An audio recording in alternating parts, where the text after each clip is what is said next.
नमस्कार। आप सभी का स्वागत है आपके अपनी यूट्यूब चैनल गुरुकुल क्लासेस में। दोस्तों, प्रीवियस ईयर के मैथ्स के कुछ क्वेश्चंस हैं जो दिल्ली पुलिस में पूछे गए हैं। आप किसी भी एग्ज़ाम की तैयारी कर रहे हैं, ये वीडियो आपके लिए बहुत महत्वपूर्ण रहने वाली है। तो चलिए बिना देरी के शुरू करते हैं इस वीडियो को।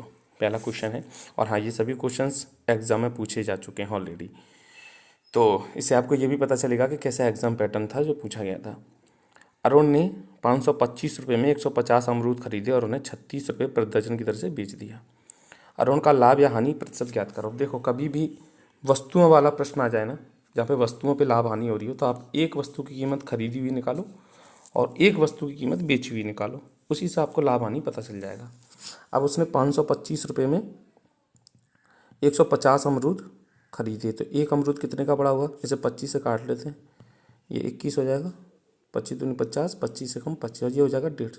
इसे 3 से काट लेते हैं, ये 3 से कटेगा 7/2, यानी एक वस्तु की कीमत खरीदी हुई आ जाएगी 3.5 रुपये। ठीक है, चलिए ठीक है। इसके बाद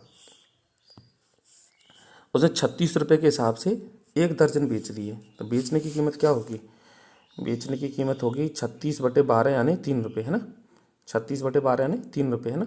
तो बेचेगा कितने का, एक अमरूद 3 रुपये का। अब देखो साफ साफ दिख रहा है ना, एक अमरूद पे से कितने का नुकसान होगा, तो 50 पैसे का, आप ये कह सकते हो 0.5 का।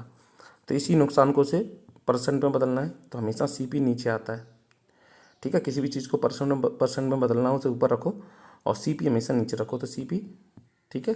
और गुणा कितना कर दे 100 का, पॉइंट से कट गया पॉइंट, 5 सत्ते 35, 1/7, और 1/7 होता है 14 से ही 2/7% के बराबर, यानी कि आप कह सकते हो 14.29% की हानि। ऑप्शन डी क्या हो जाएगा, इसका सही आंसर हो जाएगा।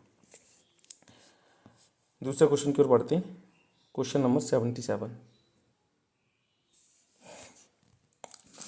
एक बार खुद ट्राई करके देखना इस क्वेश्चन को, बहुत इजी क्वेश्चन है। देखिए, प्रथम 5 भाज्य संख्याओं का औसत बताइए।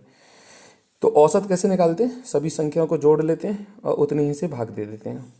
तो पहली भाज्य संख्या क्या होगी, भाज्य संख्या पूछिए, तो एक तो 4 होगी, 4 के बाद 6 होगी, 7 होगी नहीं, 8 होगी, 9 भी होगी और 10 भी होगी, है ना। अब इसमें कितनी संख्या है, 5 है ना, ये 5 है, तो 5 से भाग दे देंगे, तो ये हो जाएगा 18, 27 से 33, 33 और ये 4 कितना हो जाएगा 37, 37/5, है ना। 37/5 को 5 से काटेंगे, 5 सत्ते 35, 5 दूनी 10, और सॉरी 5 चौक 20, 7.4। बहुत इजी क्वेश्चन था ये तो इसका आंसर आएगा 7.4। ठीक है, तो आगे बढ़ते हैं नेक्स्ट क्वेश्चन की ओर। 15 क्वेश्चन है, देखते हैं कितने समय में इसको पूरा कर पाते हैं, तो आपका समय भी वेस्ट नहीं होगा और अच्छी प्रैक्टिस भी हो जाएगी। इससे आपको है ना एग्जाम का पैटर्न भी पता चलेगा, कैसे क्वेश्चन पिछली बार पूछे गए हैं 2023 में। तो ABC के कार्य को 8, 10, 12 दिन में पूरा करते हैं सभी। बहुत ईजी क्वेश्चन है, बहुत ही ज़्यादा ईजी है, इसमें कुछ करना नहीं है। बात हो रही है ABC की, तो ABC ये 8 दिन में करता है, ये 10 दिन में और ये 12 दिन में। अब करना क्या है, काम निकाल लेते हैं।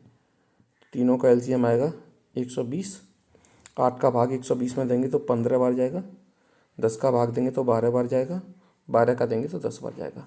तो ये जो LCM होता है ना, इसको काम कहते हैं। और जो आपने ये भाग देकर निकाला, ये हर एक की क्षमता है, अपनी क्षमता होती है एक दिन में कितना काम कर सकता है। तो एक दिन में 15 कर सकता है, 12 और सी 10। अब यही पूरा काम 120 तीनों पे कराना है, तो तीनों की क्षमता से भाग दे देंगे। 15 और 12 27, 10 37, तीनों की क्षमता आ गई 37। 37 से काटिए इसे, वैसे काटना नहीं है क्योंकि ऑप्शन यही है, तो 120/37 ऑप्शन कौन सा हो गया, पहला सही हो गया।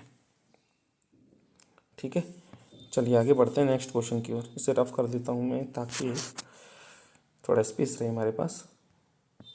नेक्स्ट क्वेश्चन है, किसी देश की प्रारंभिक जनसंख्या 1,87,500 है। यदि जन्म और मृत्यु की दर 13 और 9% है, तो 2 वर्ष के बाद देश की जनसंख्या क्या होगी। अब देखो, ऐसे क्वेश्चन आप ऐसे भी कर सकते हैं। ठीक है, जैसे 187,500 इंटू, पहले साल 13% बढ़ी तो 113/100, दूसरे साल 9% कम हो गई तो 91/100। इसे सॉल्व कर लेना, लेकिन मैं चाहता हूँ कि इससे आप ऐसे ना करें। देखो और थोड़ा इसको आसान कैसे कर सकते हैं। ठीक है, अब हमको पता है कि पहले साल 13 बढ़ी है, दूसरे साल 9 घटी है, तो ओवरऑल मिला के देखा जाए तो 13 में से 9 गए तो 4% बढ़ी है, और 4% फ्रैक्शन में होता है 1/25। तो आप ऐसे कह सकते हैं कि एक बड़ी है 25 में से, तो कितनी होगी 26/25 होगी जनसंख्या।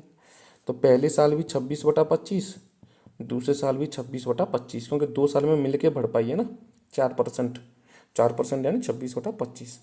तो इसको आप देखो कैलकुलेशन कैसे करनी है, ध्यान से देखना। 25 से मुझे पता है 2 जीरो हमेशा 4 बार कटता है। 25 से ये कटेगा भाई साहब 25 सत्ते 175 और 25 दूनी 50, हाँ 25 पंजे 125 है ना।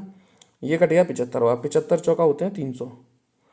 ठीक है, ये तो हो गया भाई साहब 300। अब 26 का स्क्वायर करना कितना होता है, ये होता है 676। तो ये 2 जीरो तो आंसर में आने ही आने हैं। अब गुणा कर लेते हैं इसका, तो ये होगा 36/18। अब 8 किसके पीछे आ रहा है ऑप्शन में, कहीं ऑप्शन में है 8, चल गुणा ही कर लेते हैं। अब 36/18 हासिल 1 7 21 22 2 हासिल 36/18 19 20। आप ये कहेंगे 202800। ऑप्शन देखने के बाद तो इसका आंसर होगा 202800, ऑप्शन सी होगा सही। ठीक है, तो इस तरीके से है ना कैलकुलेशन करना भी सीखिए, थोड़े आप समय बचा सकते हैं इससे अपना। तो कैलकुलेशन बहुत इंपॉर्टेंट है एग्जाम में इस समय पे। चलिए आगे बढ़ते हैं नेक्स्ट क्वेश्चन की ओर। 8.3 मीटर लंबा एक ऊर्ध्वाधर खंभे की छाया 4.15 मीटर लंबी है और उस पेड़ की ऊंचाई ज्ञात कीजिए जिसकी समान परिस्थितियों में 40 मीटर लंबी छाया बनती हो। अच्छा जी, बहुत इजी क्वेश्चन है, देखिए कितने इजी क्वेश्चन आए हैं। और ऐसे प्रश्नों को बच्चे अक्सर है ना एग्जाम में छोड़ के आ जाते हैं। तो एक बार मैं से रफ कर देता हूँ। तो वो ये कह रहा है कि एक पेड़ है, इसकी छाया है आपको, ये है इसकी लंबाई 8.3, इसकी छाया है 4.15। सेम उसी तरीके से आपको 40 मीटर लंबी छाया होनी चाहिए, उसकी लंबाई पूछी है। ठीक है, इसको मिला भी सकते हो नहीं भी मिला सकते हो, तुम्हारी मर्जी है। अब इसको कैसे करेंगे, तो एक काम करते हैं भाई साहब, ये होता है समरूप त्रिभुज। समरूप त्रिभुज का एक तरीका होता है करने का कि अगर ये लंबाई 8.3 है और इसकी छाया 4.15 है, तो सेम उसी तरीके से इसकी लंबाई h है तो इसकी छाया होगी 40। अब इसको सॉल्व कर लेते हैं, h की वैल्यू निकाल लेते हैं। यहाँ से पॉइंट हटाएंगे तो एक ऊपर जीरो बढ़ जाएगा, क्योंकि यहाँ पॉइंट के बाद 2 संख्याएं हैं। 415 से 830 2 बार कट जाएगा और 40 का गुणा 2 से करेंगे तो ये हो जाएगा 80। 40 दूनी 80। तो कौन सा आंसर हो जाएगा, ऑप्शन डी। ऑप्शन डी क्या हो जाएगा इसका सही आंसर होगा। कितना इजी क्वेश्चन था। तो इस तरीके के क्वेश्चन जो हैं देखिए बहुत इजी क्वेश्चन है, एग्जाम में पूछे गए। क्वेश्चन नंबर 81 पे आते हैं। नेक्स्ट क्वेश्चन ट्राई करते हैं, वीडियो को रोककर खुद भी ट्राई करना है एक बार, है ना। चलिए नेक्स्ट क्वेश्चन ट्राई करिए एक बार जी। यदि चाय की कीमत 28% बढ़ जाती है तो उसकी खपत कितनी कम कर दें ताकि खर्चा अपरिवर्तित रहे। कभी भी ऐसा प्रश्न आ जाए ना जहाँ पे कोई कीमत बढ़ जाए और घट जाए और फिर खपत को कम करवाए या बढ़वाए, ऐसे प्रश्न बहुत ईजी होते हैं। देखिए 28% आपकी कीमत बढ़ी, तो बताओ बढ़ के कितनी हो गई, 128, है ना। कोई भी चीज़ बढ़ी है तो उसे 100 में जोड़ के लिखो और घटी है तो 100 में नीचे घटा के लिखो। ऊपर सेम रहेगा, सेम ऊपर क्या रहेगा, सेम रहेगा। 28 है, 30 है, 40 है, जो भी है सॉल्व कर लो। 4 से काटो इसे 7 बार, 4 से काटो इसे भाई 4×3 = 4 दूनी 8, 7/32, है ना। अब इसमें 100 का गुणा भी करेंगे क्योंकि परसेंट में बदलना है, तो 700/32। यस, आप एक काम करते हैं, इसको और थोड़ा सा शॉर्ट करने के लिए इसको 4 से और काट लेते हैं। 4 से 8 बार, 4 से 25 बार, 25 सत्ते 175, इसमें दे दो 8 का भाग, 8 दूनी 16 और 8 एकम 8, कितने बचे 7। पॉइंट ले लो, 8 8 8 64, 8 नाम बेहतर ज़्यादा हो जाएगा, 21.8 समथिंग आएगा। और 21.8 उसने, देखिए उसने क्या पूछा है, निकटतम पूर्णांक तक आंसर देना है। तो निकटतम तो 21.8, आप 22% इसका आंसर दोगे, इसका करेक्ट आंसर होगा 22%। ठीक है, तो ऐसे प्रश्न बहुत ईजी होते हैं। 2 नंबर आपको, सॉरी 1 नंबर आपको फ्री में मिल सकता है, बात दिल्ली पुलिस की करूँ तो। क्वेश्चन नंबर 82 है, एक व्यक्ति 4% वार्षिक ब्याज की दर पर 2 वर्ष के लिए 5,000 उधार लेता है और तुरंत दूसरे व्यक्ति को 25/4% की दर पर 2 वर्ष के लिए उधार दे देता है। अच्छा, तो वो क्या कर रहा है, एक से ले रहा है दूसरे को दे रहा है, बीच में बिचौलिए का काम कर रहा है। तो इसने कुछ लाभ जरूर कमाए, वो लाभ जरूर पूछेगा उससे, है ना। लेन देन में उससे लाभ कितना हुआ, अंतर निकाल लो। ऐसा ब्याज का फॉर्मूला क्या होता है, P into R into T बटा 100, और दूसरे आदमी से ब्याज लेगा तो P into R into T बटा 100, दोनों के ब्याज का अंतर ही उसका लाभ होगा, है ना। तो कैसे करेंगे, देखो P कितना है, दोनों जगह 5000 है, रेट कितनी है, तो यहाँ पे रखेंगे बड़ी वाली रेट क्योंकि घटाना है ना, तो 25/4, नीचे 100 भी होता है, समय कितना है 2 साल, इसमें से आप घटाओगे पैसा दूसरी ब्याज P इंटू आर कितना है यहाँ पे 4, 1 मिनट, गुणा 2 बटे कितना 100। ठीक है, अब यहाँ से कॉमन ले लेते हैं एक बार, है ना, मैं इसको रफ कर रहा हूँ थोड़ा ताकि स्पेस हो जाए थोड़ा। अब देखना है इधर, आप देखिए यहाँ से कॉमन क्या ले सकते हैं, दोनों में 5000 कॉमन है, 2 कॉमन है और नीचे 100 कॉमन है।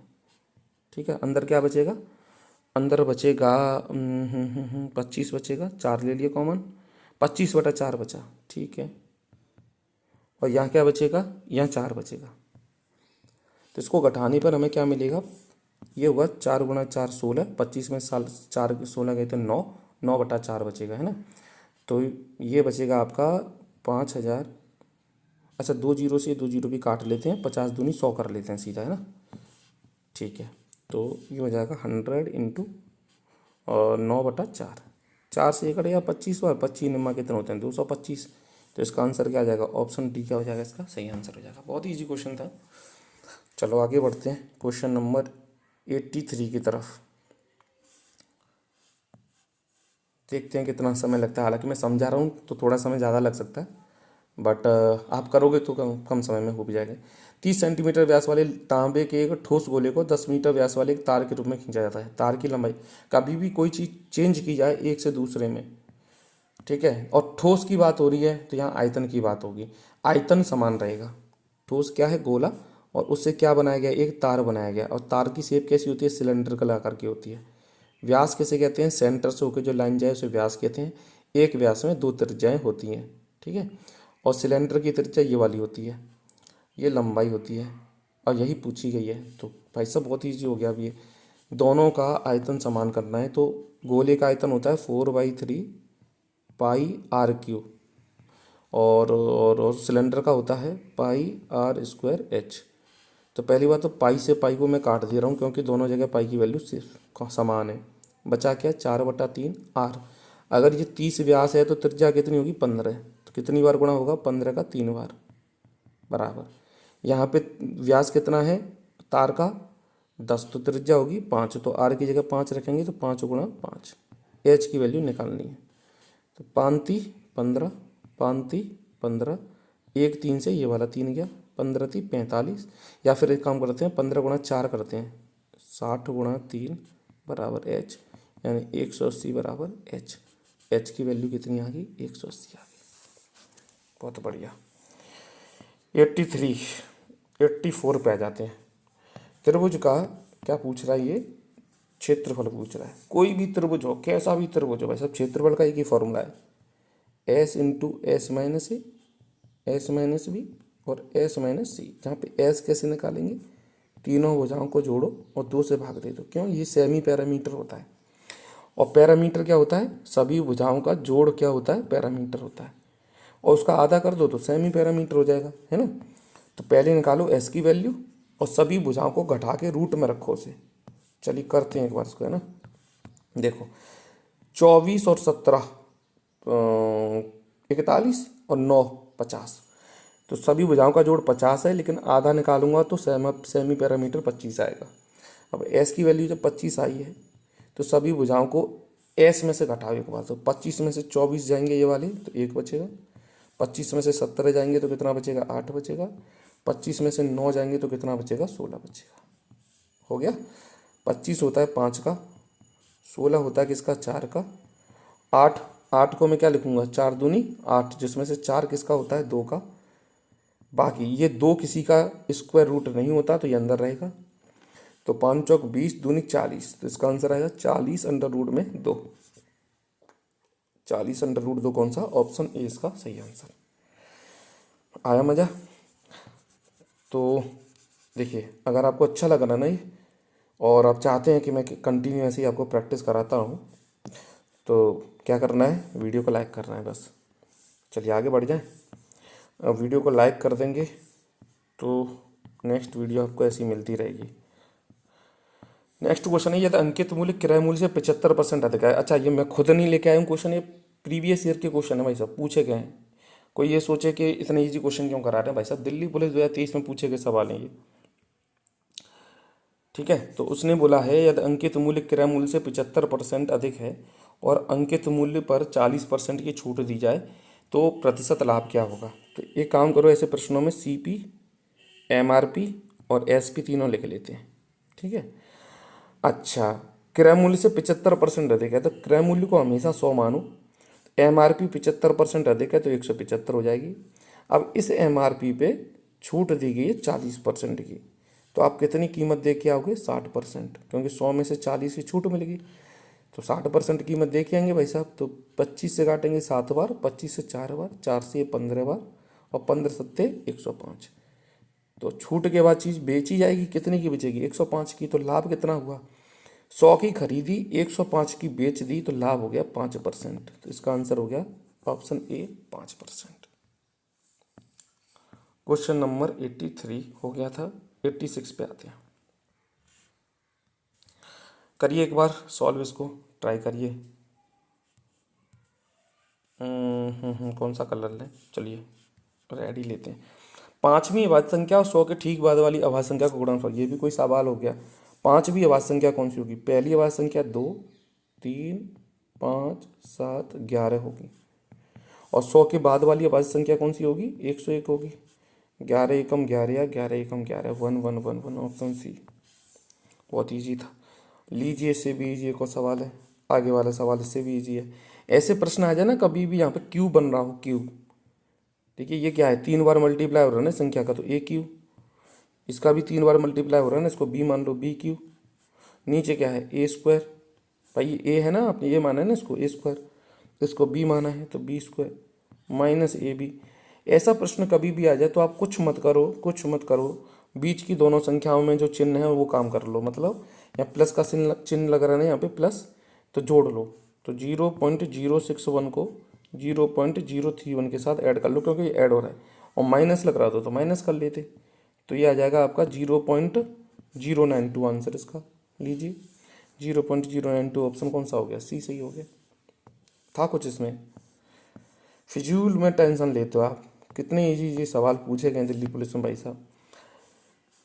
के की वैल्यू बताइए अगर ये तीनों अभाज्य संख्या हैं। मैं कह रहा हूँ के की वैल्यू तो आपने ऑप्शन में दी होंगी, पहले ऑप्शन से चेक कर लेते हैं। तो पहला का के मतलब 2, ठीक है। K² + 3 मतलब 2² + 3 कितना हो गया, 7। के का क्यू + 5, तो 2 का क्यू + 5 कितना हो गया, 2 का क्यू 8, 8 और 5 13। क्या ये तीनों अभाज्य संख्या हैं, ये भी कह रहे हैं अभाज्य, हमारी भी अभाज्य।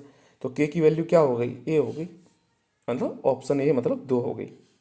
ठीक है, ये भी बात समझ में आई। आगे बढ़ते हैं नेक्स्ट। मैं इसके ना फॉर्मेट बना के दे दे रहा हूँ, कैलकुलेशन आप कर लेना, ठीक है।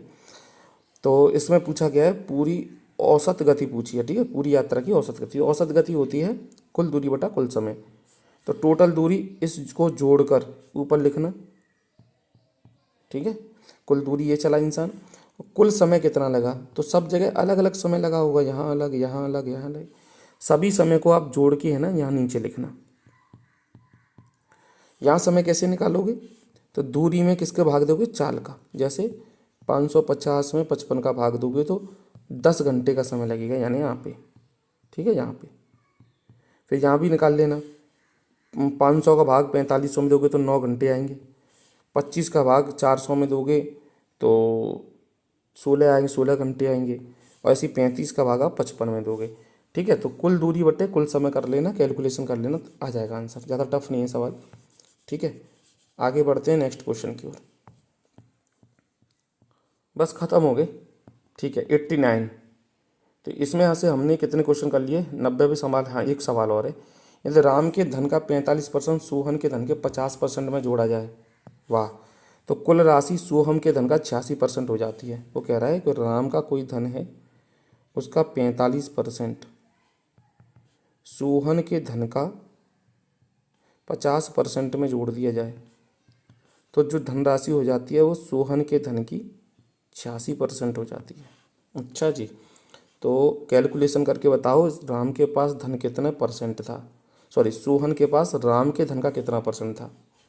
चलिए कर लेते हैं एक बार कैलकुलेशन इसकी, देख लेते हैं भाई साहब। देखो परसेंट से परसेंट गायब, सोहन को राम के पास ही पहुंचा दे, सॉरी सोहन को सोहन की तरफ पहुंचा देते हैं। तो राम का 45 बराबर बचेगा, माइनस हो जाएंगे 50, तो सोहन का 86 में से 50 गए तो कितने बचेंगे 60 70 80 36, 9 से काटो 9 पहिया 45, 9 चौक 36, मतलब राम बटे सोहन बराबर आएगा सोहन नीचे आ गया ना, है ना, तो ये 4/5 हो जाएगा। तो वो कह रहा है कि सोहन के पास राम के धन का कितना परसेंट है। तो सोहन के पास भाई साहब 5, सोहन के पास कितना है 5, राम के धन का मतलब 4 गुणा कितना 100, 4 से 25, 25 पंजे 125। आंसर कौन सा सही हो गया, बी सही हो गया। ठीक है, कौन सा सही हो गया, बी आंसर सही हो गया। तो इस तरीके से आपके क्वेश्चन भाई साहब सॉल्व हो गए। चलिए एक काम करते हैं, 10 सवाल इसमें कंप्यूटर के भी देख ही लेते हैं, चलें, है ना, लगे हाथ। तो एक काम क्या करेंगे, जब भी हम प्रैक्टिस सेट लगाया करेंगे तो जो 10 सवाल और हैं इसमें कंप्यूटर के उनको भी देख लिया करेंगे, इसका भी रिवीजन हो जाएगा। एम एस एक्सेल में उस क्षेत्र को क्या कहा जाता है जिसमें प्रिंट करने के लिए एम एस एक्सेल में विशिष्ट और फॉर्मेटेड डेटा शामिल होता है। तो उस एरिया को बोला जाता है जिसे आप प्रिंट करना चाहते हैं, प्रिंट एरिया। क्या बोला जाता है, प्रिंट एरिया बोला जाता है। इसको साइज बढ़ा लेंगे, प्रिंट एरिया बोला जाता है। इसका आंसर होगा ऑप्शन ए। दूसरा है निम्नलिखित में से किस शॉर्टकट की का उपयोग एम एस एक्सेल में सेल को एडिट मोड में करने के लिए किया जाता है। एडिट मोड में करने के लिए याद किया जाता है F2 का प्रयोग। ठीक है, F2 दबा दोगे एडिट मोड में आ जाएगा ये। ठीक है, आगे माइक्रोसॉफ्ट वर्ड में कौन सा टेबल स्टाइल का एक उदाहरण है। टेबल स्टाइल का एक उदाहरण है शिकागो, प्लेन ग्रिड, APA या MLA। तो इसका आंसर होगा प्लेन ग्रिड। प्लेन ग्रिड जो होता है वो टेबल। नेक्स्ट क्वेश्चन की ओर चलते हैं भाई साहब। ठीक है, नया खाली डॉक्यूमेंट बनाने का तरीका निम्नलिखित में से कौन सा है। नया खाली डॉक्यूमेंट बनाना, खाली डॉक्यूमेंट बनाना है तो MS वर्ड से बनाओ, है ना। MS वर्ड से इसको भी देख लो भाई साहब। निम्नलिखित में से कौन सा फंक्शन प्रत्येक वैल्यू के बीच एक स्पेस छोड़ने के लिए, एक स्पेस को छोड़ते हुए अनियमित स्पेस को हटाता है। एवरेज, सम, वी लुकअप या ट्रिम। ट्रिम हटाता है। दो जैसे मैंने लिखा, मान के चलो VALU, तो इसके बीच में जो स्पेस है ना इसको हटाना है तो आपको ट्रिम करना पड़ेगा।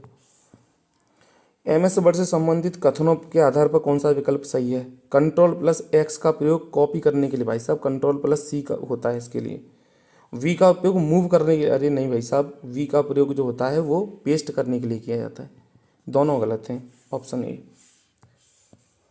MS वर्ड में निम्नलिखित में से किस विकल्प से आप चयनित टेक्स्ट के फॉन्ट साइज को सूची में उपलब्ध अगले बड़े साइज में परिवर्तित कर सकते हैं। बोल्ड करके गलत, फॉन्ट इटैलिक करके, फॉन्ट साइज बढ़ा के ही तो कर सकते हैं, ये भी कोई क्वेश्चन था। कौन सा यूजर्स के बीच संदेशों को आदान प्रदान के लिए यूज़ किया जाता है। तो यूजर्स के बीच क्रोम, बिग, ये तो सब क्या हो गए, ये आपका सर्च इंजन हो गया ना। आंसर क्या होगा, ईमेल हो गया। कौन सा विकल्प वेब पर डेटा संचार का आधार है जो वेब पेज कंटेंट को ट्रांसफ़र को सक्षम बनाता है। ट्रांसफ़र करने के लिए सर्वर का यूज़ होगा, uniform resource locator, world wide web, नहीं हाइपर, यही आंसर क्या होगा, हाइपर टेक्स्ट ट्रांसफ़र प्रोटोकॉल का यूज़ किया जाता है वेब पेज कंटेंट को ट्रांसफ़र को सक्षम बनाने के लिए। MS वर्ड में डॉक्यूमेंट फॉर्मेटिंग के अंतर्गत बुलेट एवं नंबरिंग का उपयोग करने के लिए का क्या उद्देश्य होता है। जैसे आप कभी भी नंबरिंग करते हैं ना, ऐसे 1 2 3, इसका उद्देश्य क्या होता है 1 2 3 ऐसे लिखने के लिए। तो इसका उद्देश्य किसी भिन्न फॉन्ट के रंग में टेक्स्ट को हाईलाइट करने के लिए, गलत। मार्जिन स्पेस क्यों लेंगे भाई इससे हम, महत्व को इंगित करने के, इंगित करेंगे तो अंडरलाइन करेंगे भाई साहब किसी को, तो ये भी गलत है। जानकारी की सूची को अनुक्रम में व्यवस्थित करने के लिए, बिल्कुल सही बात है, अनुक्रम में व्यवस्थित करने के लिए यूज़ किया जाता है। ठीक है, तो ये आपके क्वेश्चन हो गए भाई साहब टोटल 100 सवाल कंप्लीट। तो हमने आज इसमें 15 सवाल गणित के किए और 10 सवाल कंप्यूटर के किए। अगर आप चाहते हैं कि इसी तरीके से मैं डेली छोटे छोटे पार्ट्स में पूरा रिवीजन आपको कराऊं दिल्ली पुलिस का, इसमें देखो आप UPSI की भी तैयारी कर सकते हैं, क्योंकि मैथ्स के क्वेश्चन तो देखिए सब जगह सेम होते हैं। तो आप एक काम करना बस, क्या कि वीडियो को लाइक कर देना, अपने दोस्तों में शेयर कर देना। तो चलिए दोस्तों, इस वीडियो को यहीं विराम देते हैं, मिलते हैं नेक्स्ट वीडियो में। तब तक के लिए अपना ध्यान रखिए, खुश रहिए, मस्त रहिए। जय हिंद, जय श्री राम।